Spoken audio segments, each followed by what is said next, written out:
Thank you, everyone. Thank you. So we've been talking about the jhanas and the qualities of the jhanas, specifically the 5 qualities, such as analysis. We spent a lot of time talking about analysis, how when you close down all of the energy going to all the sensory objects, and people and things outside of us, then our mind becomes like a quantum computer. All that energy is able to process analytically really well. So the other aspect is bliss. So we keep hearing about this bliss. And in fact, I've heard that you could live on the bliss of the jhanas. You could actually not need food when you're there. So it's like almost like a sustenance. That's how some beings just live on the bliss of the jhanas. So that's why I invited my good friend. His name is Seba Krishna Vajra, and he knows a lot about how to the healing qualities of pleasure and bliss that come from within us. It's our nature. So yeah, thank you for being here. I know it's midnight over there. Vajra, Seba. Thank you, Jason. It's a pleasure to be here with you, in company with you and this wonderful group. Awesome. Thank you so much. So yeah, actually, Sylvia asked this right before we started, and this was going to be my first question for you. So what is a healthy pleasure and a healthy bliss from your experience? Okay, so before like answering the question, I want to like give like a very short where like what I will explain where this is coming from. Sure. So everything that I will explain is coming from Tantric Buddhism. Okay, so in Tantric Buddhism is a very special like branch of Buddhism, in which it's so many times it's called the path of method. So in Tantric Buddhism, there is explanations, many times explicit explanation of many type of like tricks and various method to quickly achieve meditative states. And they are very much about like opening up to life, opening up to our reality, and opening up to our life experience. So in this case, bliss. So yeah, so what is like a healthy the question was what is a healthy bliss? You were talking about it, right? Yeah. The question. Healthy pleasure, healthy bliss. Because they describe it as like a bliss in the body, a pleasure in the body, and a pleasure in the mind, a bliss in the mind. Definitely. So the bliss that we are talking about in this tantric teachings is a bliss that it doesn't really pertain to a particular state of mind or to a particular state of the body. But pertain to the nature of the mind and the nature of the body. So as soon as we are alive, there is a degree of bliss that is present within our system, and is really like the pleasure of being alive. And once this bliss is present since we are born, all the time with us. But because it's so constant, we lose the ability to pay attention for it. A little bit like searching the glasses in your house, and you don't know that your glasses are on you. So, the healthy bliss is about like discovering this this natural bliss that is present in our body. So in this way, this will allows us to like sustain like unpleasant experience that we go through life, and to enjoy even more like positive or pleasurable experiences. So when we discover this bliss that is present within us all the time, then there is less grasping on external object. and this is also one of the principle of the jnanas, that this bliss develop because there is no no grasping to external sensation and external object. So when we discover this bliss, automatically the grasping to the external object is reduced naturally. And so yeah, in this case, we can like enjoy more like our life and all the pleasure in life without so much problem, without becoming like addicted to these external objects. And at the same time, it's very healthy because we can use it to heal ourselves also. So for example, maybe it happened to you already. It happened to me many years ago. I was walking this pilgrimage and I was extremely happy by walking. Is when I had my first spiritual awakening, 2009. And in walking this pilgrimage, I was walking 1,000 kilometers by feet, and I injured very bad my ankle. And the doctors were saying, like, no, you should stop. You know, it was very swollen or something like this. But me, I was taking very care of it, you know, walking very slowly. And in 2 days, because I was very happy, my ankle healed. So, and I think we can find also in modern neuroscience a lot of studies that says that we are, when we are in a good mood, then all the healing and digestive capacity of our body are enhanced. So it's always a win-win situation to discover and develop the awareness of this natural bliss that is present in our body. Yes. Awesome. That was such a great explanation. And I got so many questions from that. But so like that feeling of bliss helped your ankle heal quicker. So it has like Absolutely. a physical effect on the healing of your body. Absolutely. And I tell you, Jason, you know, we have like in Tantric Buddhism, we have like many advanced exercises that are pretty tough, almost like Shaolin kind of exercises. And really like to test the capacity to develop this and to be connected with internal bliss, we do on a very advanced and professional level. We do like retreats, like in the cold, in the snow, being in isolation. And it's not about this retreat is not about like to bear the pain or these exercises that are very intense for the body to be able to sustain pain, but actually is about a test how much can be connected with this internal bliss. So this experience, they are not so intense like they would be without these awakenings. So the bliss is connected to like heat, right? Like, so I know you're in the cold right now, right? Yes. I'm here. I'm outside in the mountain. There are like how is in we just discussed 46 it. degrees Fahrenheit. Yes. So, and I feel pretty warm. Yes. This bliss is very much connected with this internal heat, and this is part of something that is called like inner alchemy, in which like the bliss is seen as the water. But the water is like ice in the body. So we have this water, this bliss in the body, but for most of the people is like ice. So they cannot access and drink this water. So to melt this water, one needs fire. So one needs to awaken to the and meditate on the internal heat of the body, internal heat, the natural temperature of the body. And to discover the natural temperature of the body, one has to meditate and discover the natural movement of the body, because movement creates heat naturally. And the natural movement of our body is everything that moves in the body, and this is called energy or wind.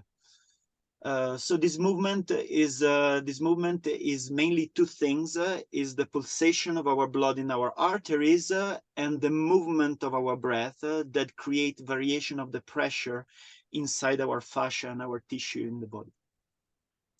So you see this internal heat, this internal bliss, and this internal energy or this internal movement is not something that you create through the exercises or through the meditation. Is something that is present with you even now that you are listening to me and watching to me. the exercises and the meditation that we do, we are simply like, whoa, awakening, rising up the volume of this quality that is ever present within us. So then once we are very much awakened on it, as soon as are we sitting, just by paying attention to our natural state, to the state of the body, then automatically we can enter meditative states and use this awakening to enter the jhanas, So you're saying like the bliss and the heat is natural, just like without us thinking our blood is pumping, but because we're not aware of it, we're not feeling the bliss and we're not feeling the heat. So we go out and we feel cold, but if we didn't have that blockage, we would just naturally feel warm whenever it's cold. Yes, is very much a question also, maybe on a more physical level, to reprogram our nervous system. For example, if we would really feel cold, that means that a piece of our body will go to hypothermia. Okay, so we could not be able to move that part of the body. So generally, when we feel cold, we are simply aware just of the sensation of our skin. But inside the body is always warm. But we are not aware, and we are not trained to listen inside of the body, the warmth inside the body. So the first things to train this is to be aware of the sensation of movement. So you're aware of the sensation of the blood, the pulsation of the blood, and the sensation of your breath, the variation of pressure of your breath. So when you start to be aware of what is happening inside the body, then naturally you discover that, oh, it's always warm. And then if you notice, if you go deeper and you say notice, and you ask yourself, how this sensation of movement and sensation of warmth feel in my body? And it actually feels very good. It's something so it's like really just being more aware of what's going on inside that naturally just gets us in touch with that. But we're focusing on the cold on the outside, or like the non-bliss on the outside, and that's why we're disconnected, but it's always there. It's the life force. Yes, exactly. And this goes in pair with this Buddhist teaching that you're talking about, the jhanas, that we needed to disengage with the external object. Right. But the point is like this, that even when we are engaging with an external object, what the experience that we have is all the time internal. So I always say, as a tantric practitioner, for me, is like the disengagement on the external object doesn't mean that we need to renounce the word or then renounce the external object. But once we have developed a certain degrees of awareness, actually the engagement with the external object can become like a tool to enhance our meditative qualities, instead of like becoming a hindrance. So you mentioned like it heals the body. It also brings our mind away from the sensual objects. And what about the emotions? Like, because a lot of like therapy, right? You go to therapy, you're talking about the problem. So what do you think about that approach? Like just kind of going to traditional therapy or generating the bliss? Does the bliss act as a therapy kind of to heal yourself of trauma? So let's say like this. Let's say is that what we do, like with our conceptual mind, is a little bit like the branches. Okay, the branches of a tree. The root many times is in the subconscious. And where is the subconscious? The subconscious is our nervous system. The subconscious is our body. Okay, so deeper we go into the body, deeper we go into the subconscious. So what is happening that when we develop the capacity to enter in contact with this blissfulness, this warm bliss, then is like we are able to use it as some sort of like antidote to like disturbing emotion that they are. something a little bit that soothes and heals the disturbing emotion. So you're saying it's a very effective, it's like very effective way to, because, you know, again, the big industry of like healing trauma these days, this, you're saying that this is more like really, it's a somatic way to heal it, and in my view, it's more effective, and but this doesn't mean that one should renounce therapy. right. Okay, so maybe it's a missing, it's like a missing part of therapy. If you're not like actually generating or noticing the bliss inside, it might be hard to heal or take. Yes. I mean, I'm sure there are success stories about like a healing healing. Just a second, I need to re-switch the light on my plate. While he's doing that, if anyone has any questions, just like type it in. I hope you're enjoying this. Jason, can we ask about cancer? Okay. Well, we'll say that for that. That's a good one for the end. Okay. Yes. So yeah, let's move on, because I have a couple more questions, and I want to, we got some questions too from the listeners. What about like the yoga movements? I know you do some advanced stuff, dropping. You can look at his Instagram, which I'll put in the page. You do some advanced stuff, but there's also like qigong and just yoga. Are those methods to get in touch with the internal bliss? No, so the various like big movement are only being able to, one has the capacity to practice them only if the practitioner understands the internal process of the inner alchemy. So the internal process of the inner alchemy is not awakened through much like a very intense movement at all.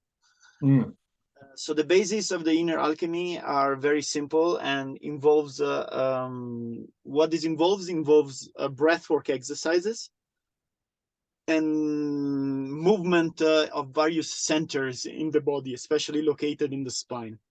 Okay. But these movements are not at all like a complex or complicated.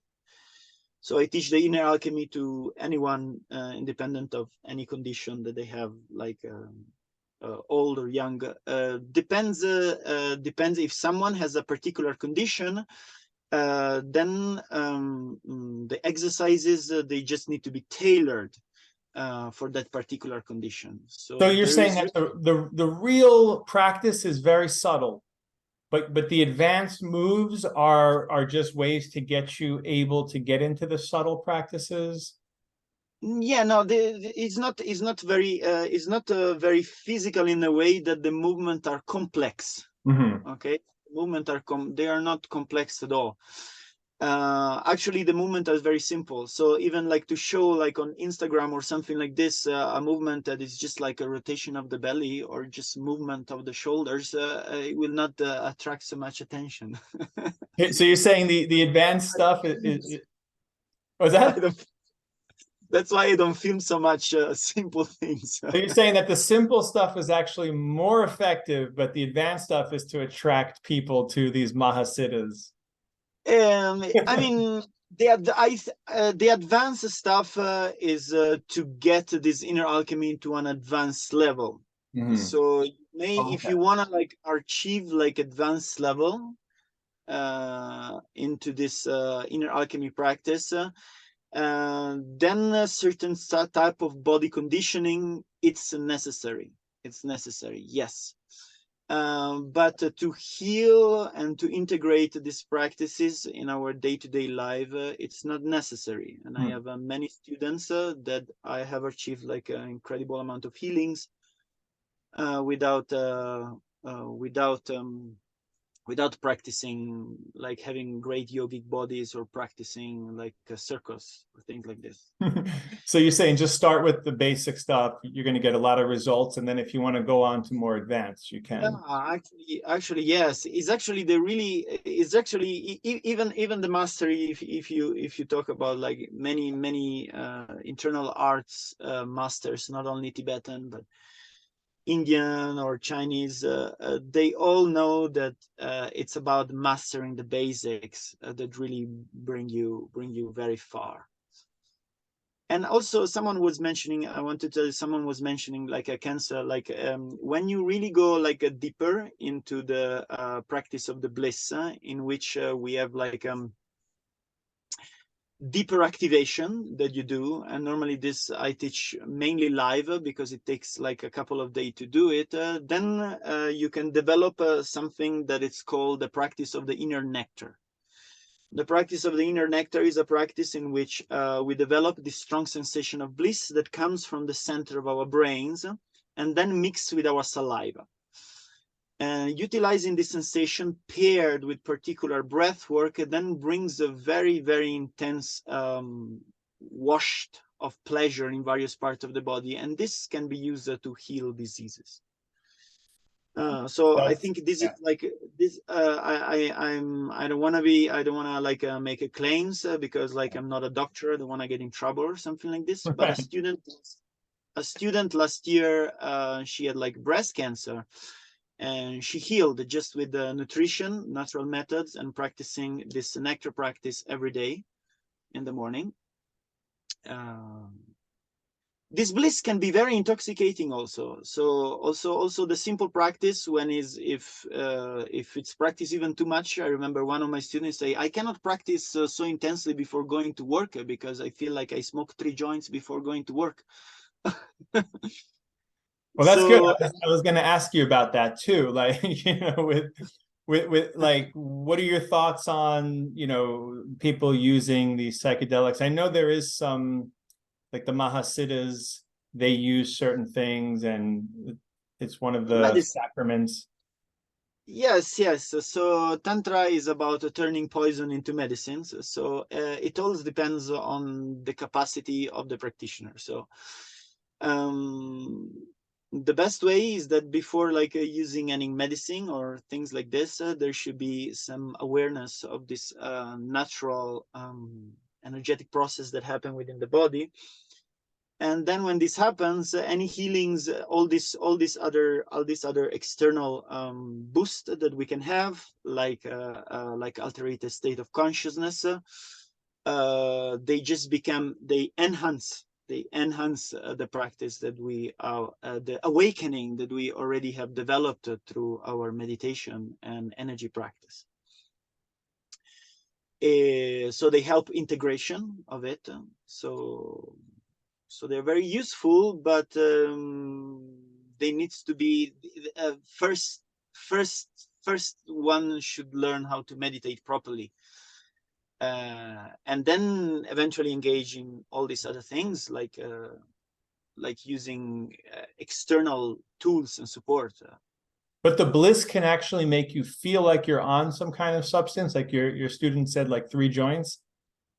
It gives you an altered state. Yes, of course. This is possible if you push the practice very strong, because the breathworks are they're not these like many people. They are like they think about breathwork. They think about this hyperventilation breathwork. Is not about that. We don't have that so much, but it's about like holding the pressure. Holding the pressure, the internal pressure of the body, and distributing this internal pressure in various centers. To increase this pressure, we normally pause the breath while holding the breath in. But of course, again, this is a meditation. While you do the breath, there are particular pointing out instruction to really notice a particular sensation in the body, and learning how to recognize these 3 sensations in the body: the sensation of movement, the sensation of warmth, and then the sensation of pleasure. So while learning to recognize these three sensations, while then we do the breath work, you will see that this sensation will just intensify. So, and then depends on us. If we do, like, for example, this nectar activation that is very, very, very strong. If a person like do it with because this breath work, they also have some like acupressure that we have like inside the mouth, acupressure point that's very, very strong, and then if one do it very, very, very, very much, like it can be very intoxicating. So normally I recommend to these people just don't do this so strongly, the practice, just do it slower. Because you see, Jason, the practice is an awakening. So what it's happening like, for example, if right now we are just like taking our hands and we are just like doing this very strongly. Okay, now we feel it.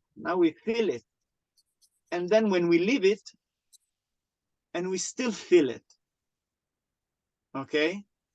So in the Tsalung tradition, these are called like when we do the exercises that we have a strong effect. This is called the rough fire.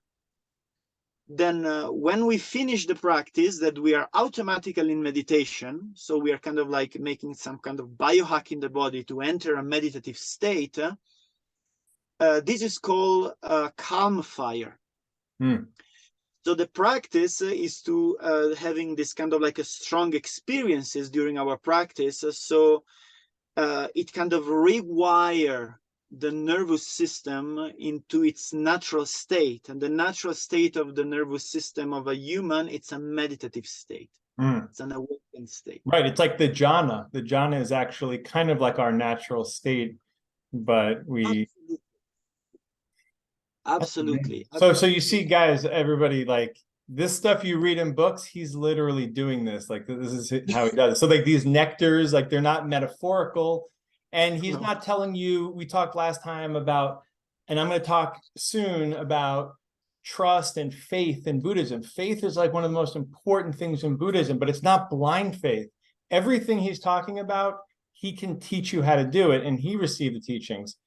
So it's so you could test it for yourself. It's not like just something you read and you believe in.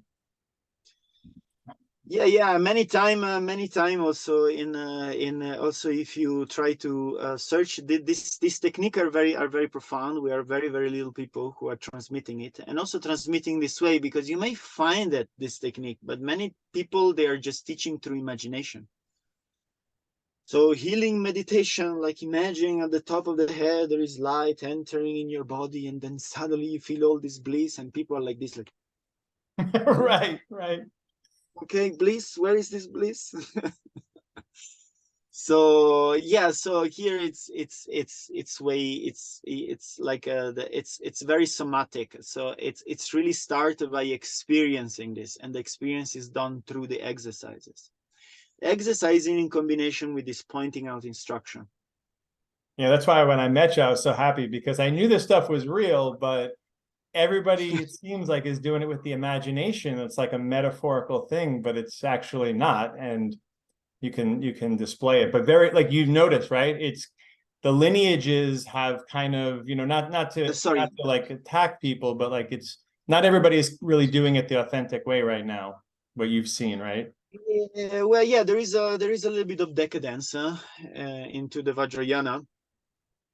So me, I started in this lifetime. I started many years ago, and my teacher, when gave me the blessing to teach, he told me like teach, but without my name.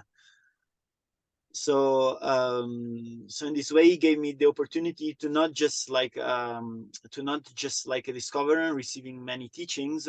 But also start to develop a way to teach this in a different way. Because you see, tradition, I have a saying that is called, tradition is the passing of the fire, is not the worshipping of the ashes. So what does it mean? It doesn't make sense to teach like this technique, like it was taught to medieval people 600 years ago. Because these people had mindset, biologies, nervous system completely different than us. So what we need to understand what are the essence of the teachings, and the essence of the teachings then being enough able to transmit it. And to transmit something is about giving the proof, giving an experience to someone. So my objective as a teacher is not to show how cool I am, but is to, or how cool are the teachings, but is to provide you a tangible experience that then you can work on your own and can become your experience. So the Bliss, the jnana, is not about me and Jason, is about you finding a tool for yourself in your life, so it becomes your thing. So the jnana is your things, and our mission as a teacher is to provide you with a tangible experience of it, so you can really take something out of it. Thank you. And you know, what's so cool about you is like, you not only have these experiences, but I know you spent a lot of time trying to figure out, how am I going to teach this to people in this time? And not many people are doing that.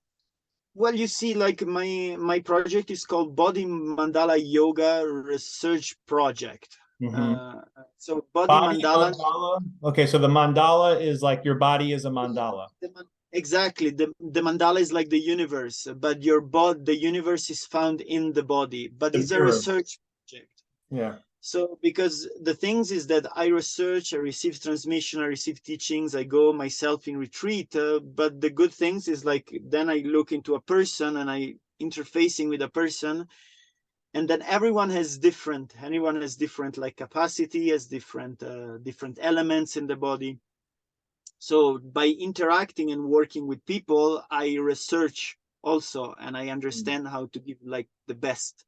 I like that experience for it. So you see, in Buddhism, everything is impermanent. Everything is impermanent. Right. If you find like a Buddhist teacher that is very fixed, it is like this. Is an oxymoron, is an embodied oxymoron, because it goes in antithesis with the basics of Buddhism. The basic of Buddhism is that everything is impermanent, everything is in movement. So even the teaching and the way to transmit the teachings is always in movement. We always have to be dynamic. Exactly, because the culture is always changing, the language changes, and there's so much complexity. So it's not about the teaching, it's about the minds of the people. And to just sit there and expect the old teachings to work, it's kind of just not doing your diligence or skillfulness, not being skillful to reach people. I wanted to ask you too, is this like a flow state? Would you say that bliss is like, feels like being in a flow state? Absolutely, absolutely. Is like when we are in the flow state, automatically this bliss is very much present in the body. We are very much aware of this bliss that is present in the body. Yeah, meditation is a flow state. People think that meditation is a something fixed or something. But actually meditation is a flow state.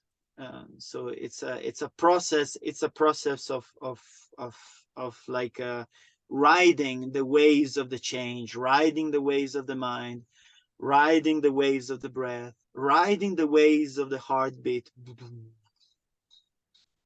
And then perhaps what we discover later or during the process of being in the flow state, and maybe we can have like wisdom realization of something that is unchanging. But this wisdom realization maybe is not like a phenomena, is not a something, but it's more a quality of understanding. But I many times I refrain to speak about like wisdom realizations because they are very personal. So is my approach to speak very much about method and not so much about wisdom. I mean, I could, but I choose not to. No, I appreciate everything you're sharing. So it's always is when you're in the bliss is always also in the present moment. It brings you into the present.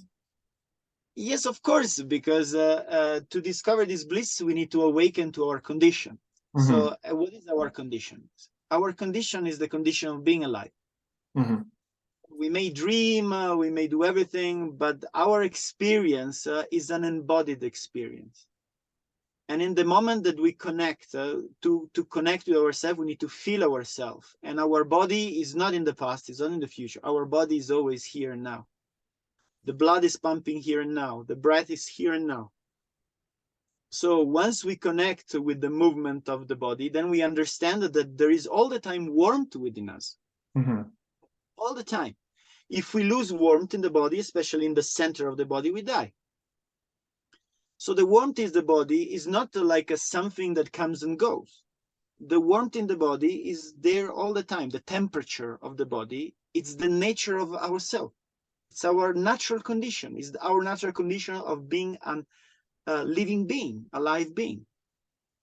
It's with us since we are born, and we go away with it when we die. Because then we are not a living being anymore. Then the body is just a corpse. So when you discover this, then you discover also the bliss in the body, and the bliss of the body, it's also never there. And sorry, it's all the time there. Mm-hmm. It's all there. The bliss of the body, like the internal heat of the body and the internal movement of the body. So it's heat. So you said it's like heat, warmth, and movement, right? Oh, sorry, so, heat, yeah. Bliss, and movement.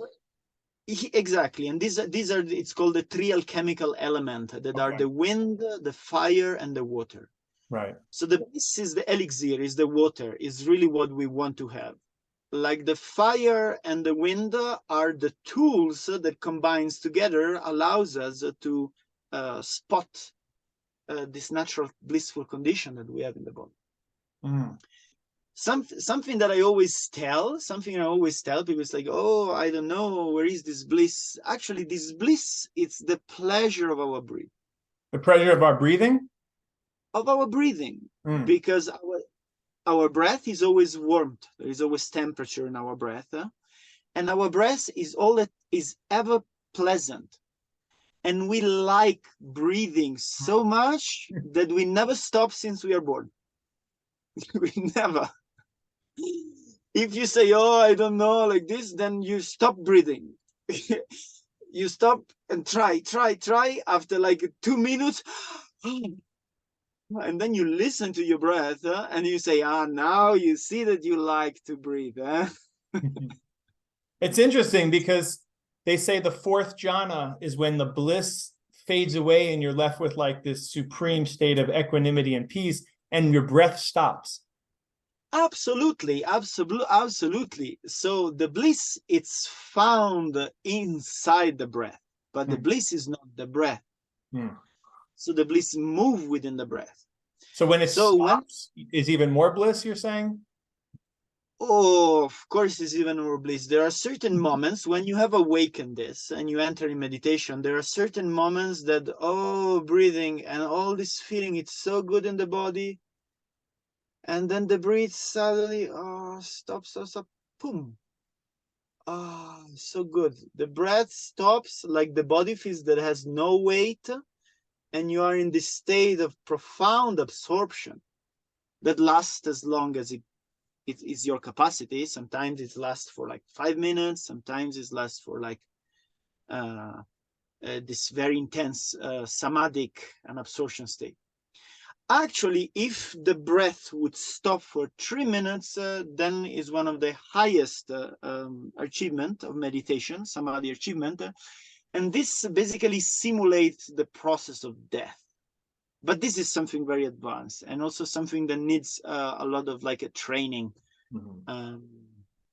apart. So here we are talking about like a first and second jhanas. So yeah. I think that's a really good takeaway though, right? Like we're all afraid of dying, but dying is actually when we die, we're going to feel this incredible bliss. So it's like really yes. enjoy your life, but then when you die, you're going to get this amazing bliss. You see this bliss we find in many things. For example, dying is like falling asleep.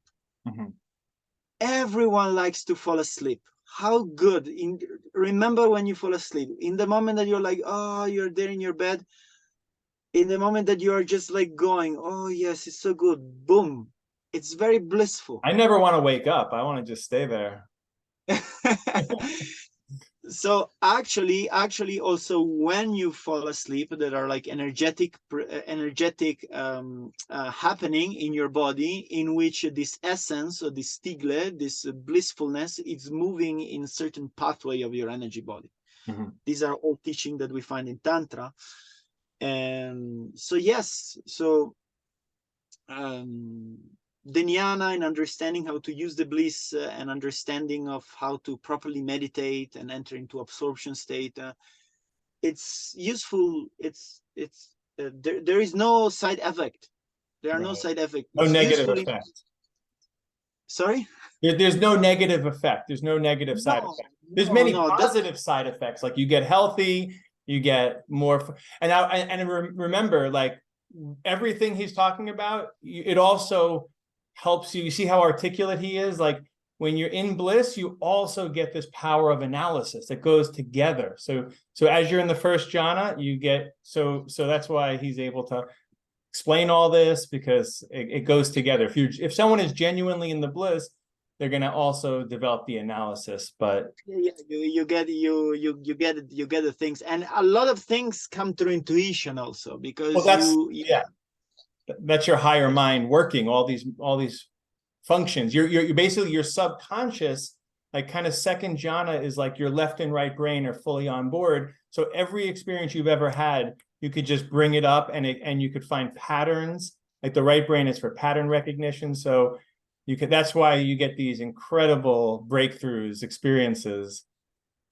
and they feel so blissful. Everyone who's had any epiphany, everyone knows, like, even if you never practiced jhana, everyone, I'm assuming everybody at least some point had some experience when they just, something clicked. And I think this, solving a math equation or beating a video game, something like that, just kind of, it gives that satisfaction. Wow, man. Yes. This is awesome. What about like dancing? I know like the Gana chakras, like the tantric yogis used to get together and have dance parties, right? Like a Burning Man festivals, something. So we say like this, that once we have awakened to the basics, then we can use all these external tools to enhance this understanding. Because even though we are engaging with external object, we are aware with at least, I recommend, 1/4 of the mind. We are aware at least with 1/4 of the mind of the internal experience, what is happening internally. So then the external condition allows us to go have a deeper understanding and a deeper awakening of these energy channels, basically. So yeah, like dancing, moving, anything, tasting delicious food, and making love with our partner, anything, being around in nature, opening up to the elements, anything then is used to enhance these internal qualities. Yeah, that's right. Like it's not, jhanas is not just the practice. Like you do the practice, but then when you come out of the practice, you have benefits that go into your life. And I like what you just said, 1/4 internal. So it's like you're kind of taking the jhanas with you, and and then you're using your experience to enhance your jhana practice.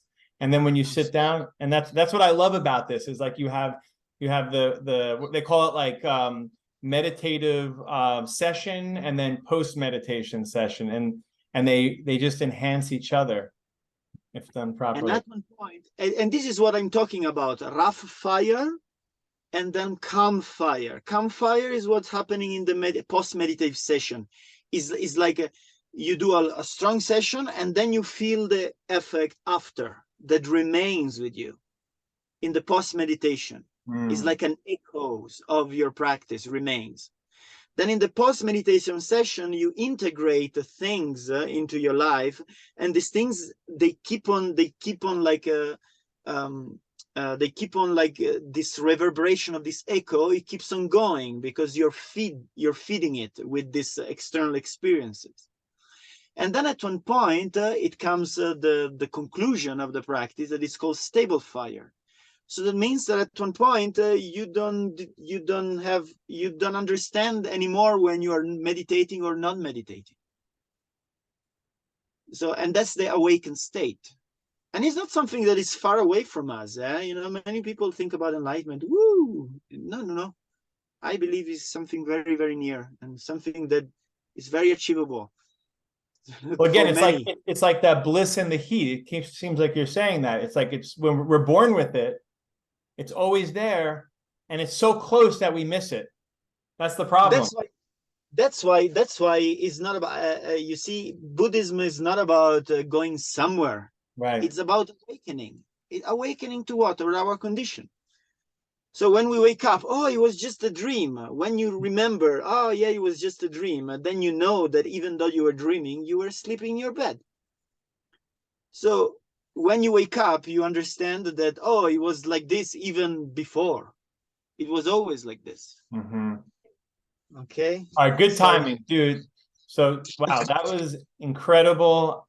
I'm like, he's amazing. Does anybody want to ask a question? I know Eli, you got something, or want to chime in?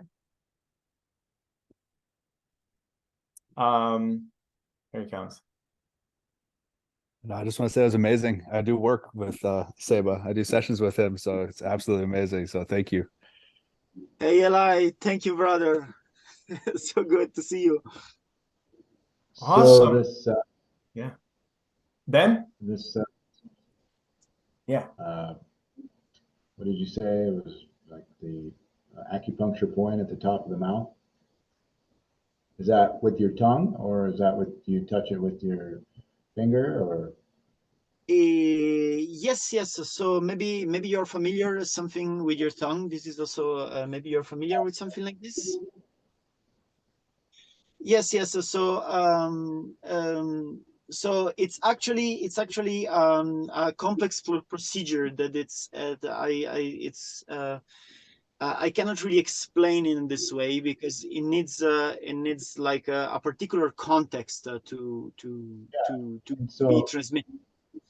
So I was thinking yes. then towards my profession, which is, you know, education of children, and children will suck their thumb. So then are they in their childhood then doing this method, self-soothing?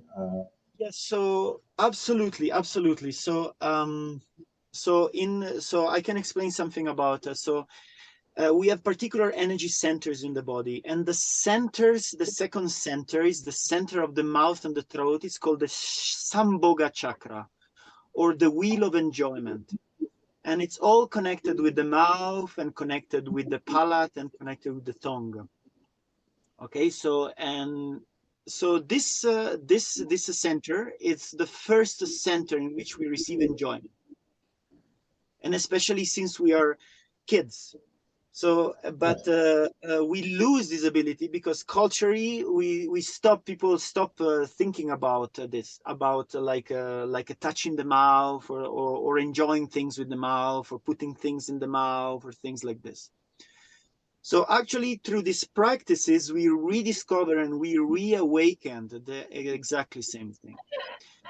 But things that is more easy to understand without this this like acupressure, because when you do the acupressure, you're really stimulated very strongly your internal nervous system. So it's not something easy. But I can tell you something like the pleasure, the energetic point of the pleasure is our uvula. you know, this little tongue inside. Okay. The thing that And the hangs. okay, so the soft palate, okay. So when you smile, even softly, you notice that your soft palate relax. If you're upset, maybe remember something you're upset or that you're angry, the soft palate contract naturally.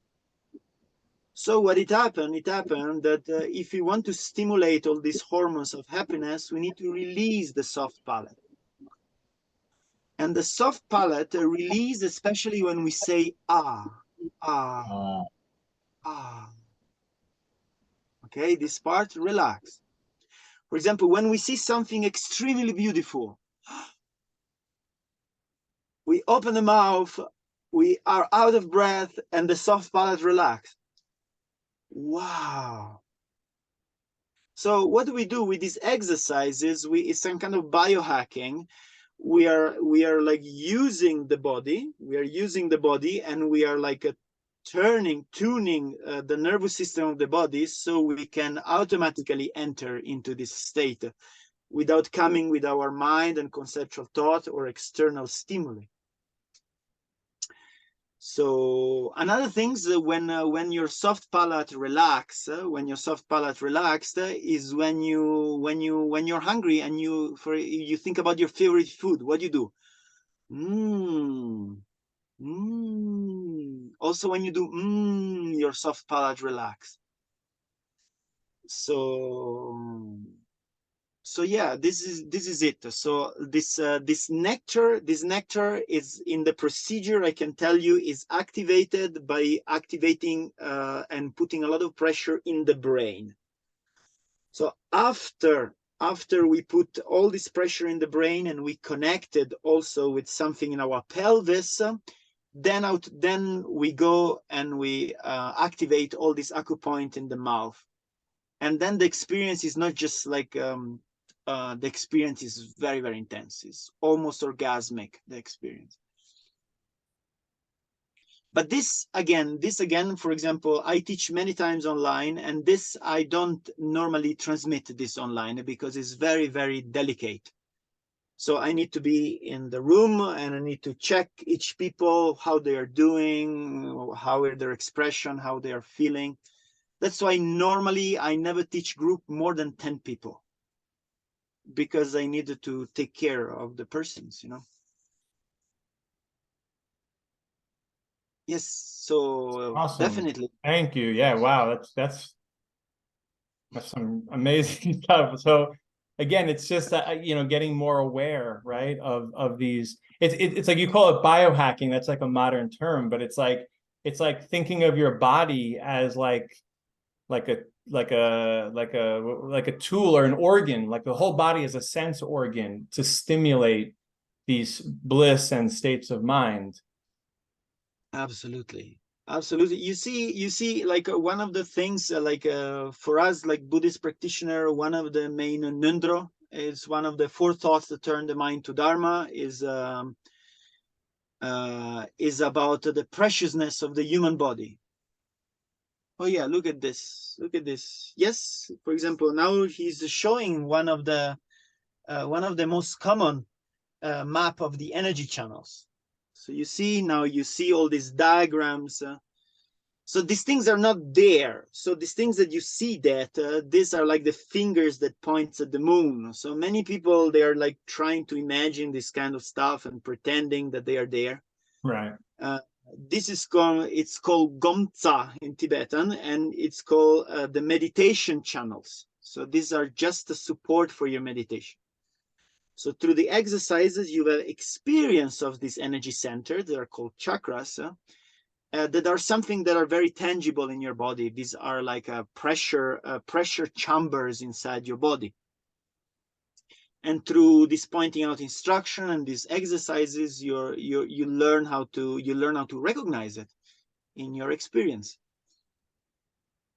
Beautiful. I love how you just explained that. Like, never really heard it explained that way, but yeah, it's a finger pointing to the moon. I love that metaphor. So this is a tool to understand that this is already happening in our body, but in order to get there, we need some visual and meditational tools. Absolutely, absolutely. So Joshua, did you want to unmute and ask a question? Yeah, thank you very much, Vajra Seba. It's Thank you. I love your articulation of words, and the way that you communicate is very beautiful.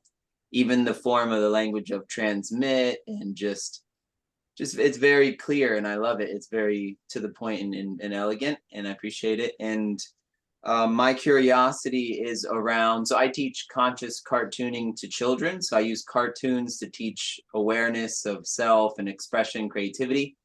And if you have you taught to children? Is this something that you would get someone, like, what's the ABCs for children of the importance of breath? Like, is there something that you would say if you had like a 5-6-year-old? What would you say? Just a simple way to tell them something that's important. That's a good question. Yeah, like, is there a way to kind of, because the kids of the future, is there a way to kind of introduce them to this idea of keeping the bliss? What I would so I never taught extensively to children, but because children, the difficulty with children is that the difficulty with children is that there is not so much naturally they are open up outside. So naturally they are projected outside, and I think this is also good for their development.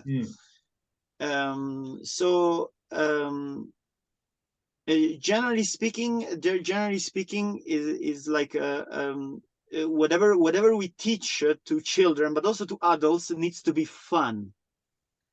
That's Joshua's good at that. He's good at that. So find a way to make them discover that breathing is fun.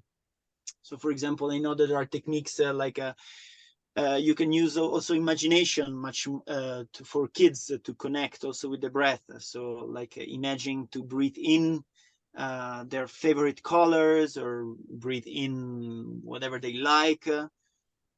Things like this. We have them breathe in the flowers and blow out the candles. So breathe in the flowers, blow out the candles, lots of different things. So okay, so I appreciate it. I understand what you're saying. It sounds like they have this bliss, this energy already. So maybe it's more about teaching them to keep it instead of trying to teach them because they already know it. Yes, I agree about that. I firmly agree about that. I think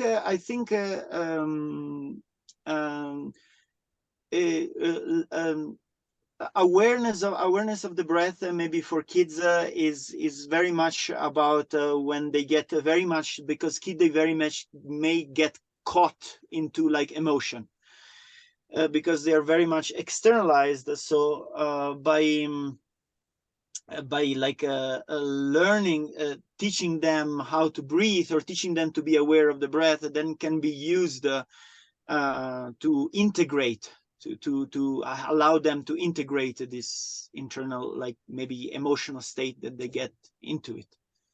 Yeah, I think Joshua, if you were to learn his techniques, then you could practice them yourself, and then you because you're already teaching breathing to the kids, but he's got like this very advanced understanding. But I also tell you this practice of the bliss and the practice of holding of the breath and the bumpachen and things like this shouldn't be taught on prepubescent kids. So only from puberty after it's better to teach this. One, because like the intoxication. No. It's also because the channels aren't developed yet, and the essence aren't developed yet. So the channels of the body developed till, and the essences, these essences that developed till puberty, and through the blooming of the sex, through the blooming of the full bloom of the sex, then the essence are complete. Because you see, these practices, they involve the activation of sexual energy. They don't involve the activation of sexual energy by looking outside, okay? Because this blissfulness come through these essences, and the essences are the feeling of pleasure that we have in the body. And the sexual pleasure that we feel also, it's part of this energy. We don't really separate. We don't separate these two, okay? So we don't separate, like in Tantra, we don't separate like a normal pleasure with a sexual pleasure. We don't give this separation. And through these practices, we learn how to integrate the pleasure, this pleasure within our body. Without being kind of like sexually aroused. So when in an advanced level, it's like you lose your arousal, and at the same time you are aroused, you have a sexual arousal all the time. So it's a little bit harder to understand, but the breathing itself involved the activation of sexual energy. So in the sense that when we do this holding of the breath, there is some pressure activation that comes from the root chakra, okay, from the root, from the pelvis, and this activation that comes, this pressure that comes up, needs to be pleasurable. Okay, so it's not something about like lust. Even though you could like introduce that into the practice, and automatically it will purify, this practice will automatically purify lust. So, and because of this, it's like this, it shouldn't be taught to kid, because kids already have this this by themselves. Like you said before, you know? Yeah, absolutely. I understand. And then maybe just the last thing real quick, what would be a quote or a statement about breath that you love? What's something that you like to say about breath that's like a quote or a statement? A quote that I love. I know one quote you always say, which is like from the Vajra Tantra, that right, the bliss is found in the body, but it's not of the body. Yes. So this is like, although bliss is found in the body, it does not abide in the body. Because the quality, when we discover this bliss, we discover the quality of this bliss. And the quality of this bliss is that it's present no matter which kind of state we are in. So there is a beautiful poem from Milarepa. It's called the 18 Yogic Joys, in which Milarepa, this great yogis, is there, and he says like, oh, when confusion is coming and I feel all my trauma coming up, I feel blissful. Then when there is no illness in sight, I feel even better still. So when we discover that this blissfulness is something that is with us all the time, then we develop from within us a sense of certainty. And then this certainty itself becomes this blissfulness. And this certainty, at one point, it doesn't depend to anything anymore. So it's like someone is asking you, oh, you are certain. For what are you certain about? And then you say, I don't even know what I'm certain about. I'm just certain. And when we are certain, then we automatically enter a state of deep and profound relaxation. So, and if we can walk with this certainty and awaken this certainty in our heart, I think that's a big plus in our life. It sounds like an unwavering groundedness in like your divine connection. Like I am that I am, like I'm here, I'm present, I am. Like without knowing. Absolutely. Even beyond, I would say even beyond the I am.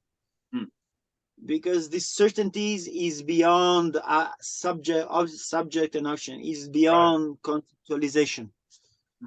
So and the beauty of it, that is not, we don't arrive through our conceptualization, but it's just something that just happened by connecting with this nature. And connecting again with the kid, I really enjoy what you say, is like with the kid is just like allowing them to stay connected into it. Because really when more we walk into the spiritual path, more we understand that the heart of the spiritual path is the heart of the inner child. So yeah, that's my whole magic, especially with adults, is they've forgotten their awareness to their pure bliss or their connection. I may use different words, but for our context here, and then my idea is, okay, well, how do I bring them back into play, back into wonder, back into imagination? But then part of my other work I grew into is like, how do I prevent them from being so disconnected, so that way they can keep it as they get older? So like preventative maintenance and recovery at the same time. yeah, I really think it all, this kind of like disconnection happened with puberty. So what happened in puberty? First there is boom, the sexual energy comes very strong, and there is no real education on sexual energy. Either it's complete lust on one side, yeah, we need to just like open up every kind of lust, on the other side, completely oppression. So there is no real understanding of it. And then what happened during puberty, then it's at that point that there is this introversion. People like kids start to think of who I am, what is my identity. They start to develop a self-identity. So it's there. So if it's taught, if also during like a 13, 14 years old, that these techniques are taught, wow, incredible. The channels are so full, the essence are so full. It's very, very good to teach this at that point. Yeah, it sounds like the point of being cool and understanding self-worth and closing oneself off to fit in versus actually knowing what is already within. Like that's a big issue when I teach and stuff too, is you want to catch them from trying to conform to be like everybody else instead of actually just expressing themselves without fear. So it's Yeah, definitely. This is a great project. You know, it's like interesting topic. Working with teenagers. I think that would do so much good for society, teaching teenagers like sex education, right? It's not taught the way you're teaching, which I think would be so much better.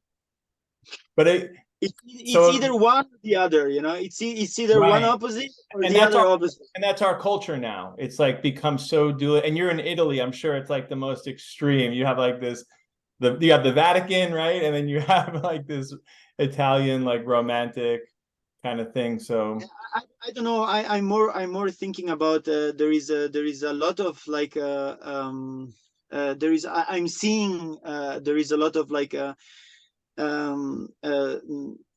sexualization of children also at the moment. Then I'm seeing it also. It's started happening a lot also in Germany like this.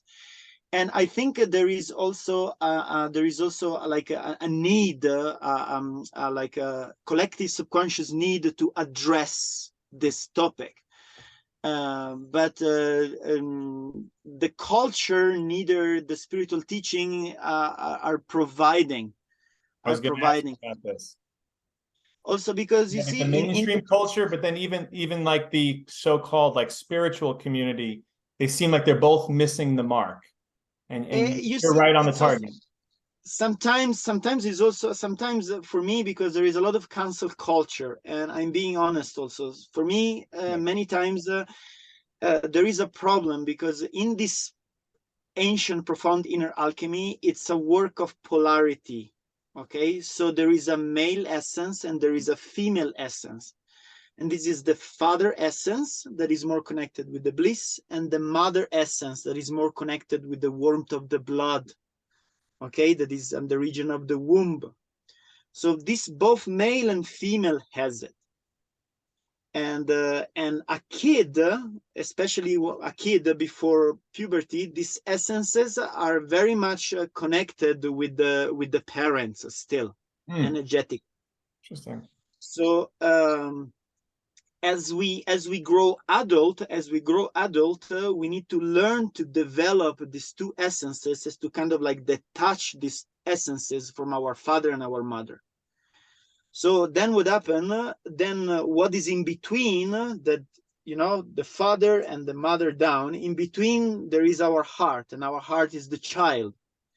So when we develop this technique, then we find our mother and our father from within, and then automatically we are free to again open our heart into this inner child state.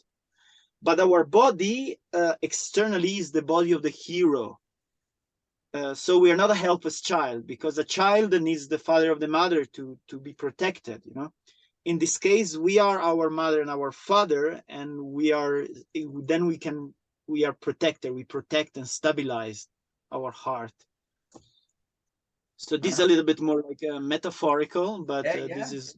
But it seems like, yeah, if you don't have it, the integration, like, again, this is what I've been talking about for 2 weeks, and you're talking about the same thing. It's like this bliss is inside of us, and when we're looking outside, we don't see what's inside. Our attention's not there, and that really leads to samsara.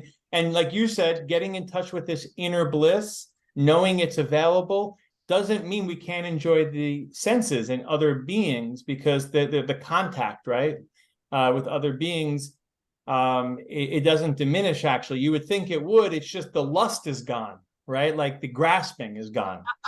Exactly, and actually becomes more profound. Right, because you're more able to enjoy it directly without without all the poison around it.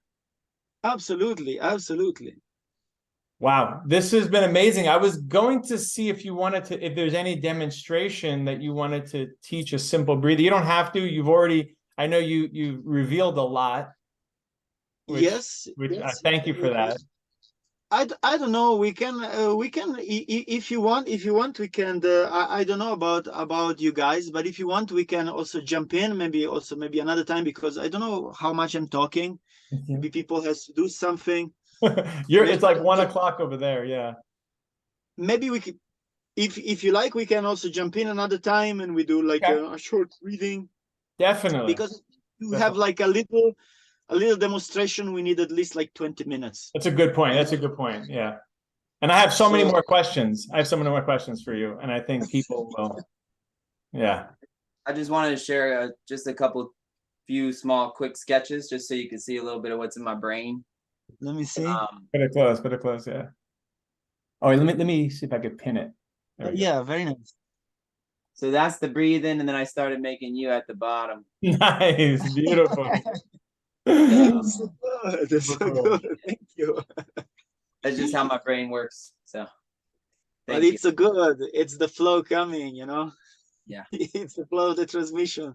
Thank you, brother. Thank you. Oh, thank you so much, dude. That was amazing. This is priceless. I mean, this is just such valuable stuff, and yeah, we can benefit all beings with this type of knowledge. You have a lot of work ahead of you, because you did mention this. I was going to ask you, like, what do you think of our modern on this note? Yeah, what do you think of like the modern culture and the counterculture?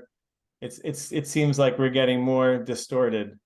Well, I tell you, Jason, I think that's one of the best moment in history to practice Tantra, because there is not so much risk of persecution.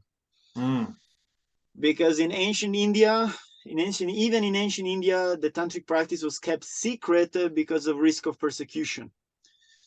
Because enjoyment, party, dancing, yes, it was done, but it was done in the context of like a tradition or things like this. Right. And there is also a reason why Buddhism was wiped out from India, because it was very much sponsored by the merchant caste, and the merchant caste was the most liberal. And in Buddhism, they didn't praise this caste system for example. Right. So there was the reason there was a very much reactionary movement against this. So I think it's very good. It's very good. It's amazing. We have all this opportunity, like to meet each other online, to meet these amazing people from all around the globe. So I want to look at the future with a positive attitude. Yeah, well, So that's why we got you. Like we need you're gonna have a lot of work to do in healing the libido of the world, right? The energy, the life force, get it flowing between each other, families, communities, male and female, you know, like grandparents, all the generations. Like we need this bliss and love between us. yeah, you see, if you work internally, then the external world answers. So if you work with your essence inside, then naturally, like the relationship with your ancestor, the relationship with your mother and the father, it's changing naturally, because you modify something inside, and then automatically also the world outside change. That's beautiful. Yeah, beautiful way to. So many times it says like, oh, you go alone in the mountain, you know, that seems very selfish. Mm-hmm. But actually also there is something that I also very much recommend, like if people want and have some tools, like to take time to do retreat, for example. Retreat means not to go to a meditation retreat or something like this. No. You go and you stay alone. You don't talk to anyone for 1 week. 1 week, not talking to anyone.